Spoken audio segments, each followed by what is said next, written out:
Have you seen her? When was the last time you saw her? Or when was the last time you called her to check on her? It might be too late now. I mean, the unusual girl. She's not too hard to spot in the crowd. I'm sure you may have seen her.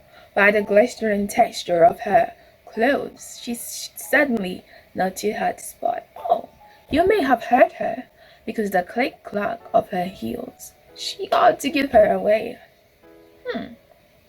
I call her the unusual girl, but I've heard her being called several names. I'll let you guess.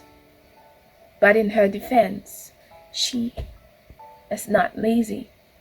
Nor was she ever lazy, because at the tender age, she had to care for herself. I mean, if you consider her being her own parent, her being her own guardian as lazy, that's an argument I'll just leave for another day.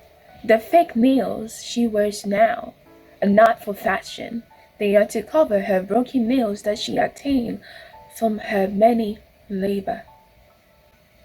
Bending, scrubbing, working under the sun endlessly, tirelessly, because she had to eat.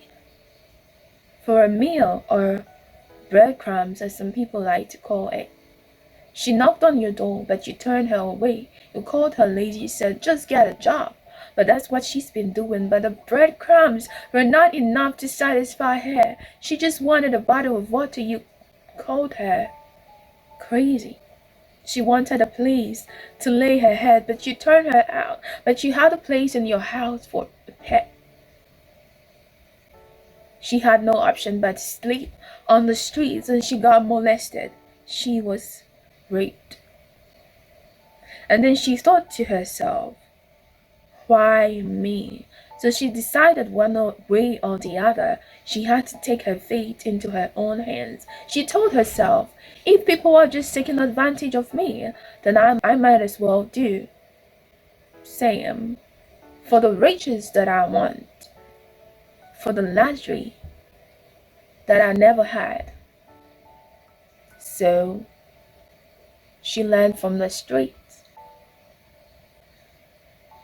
I'm not surprised. After all, the tattered jeans that she wears now is no different from the jeans that she wore before. They were torn into pieces, but she had no option. It was that or nudity. So she moved around with torn pants. But now she wears tattered jeans and her ties are exposed, or sometimes she wears shorts that you sure to see your things exposed. But it's no difference. There is no difference. I see no difference at all. But some people do, because her ties are not so dirty now. Instead, they are glowing. And some men would like to call it attractive. But she just learned from the streets. The girl had to survive. She had to do something. And now, when she walks, her click-clack signals her, and the men can help but stare, because she beckons to them. But hey, your sons can help but admire her. Hey, your daughters can help but admire the way your sons can help but admire her.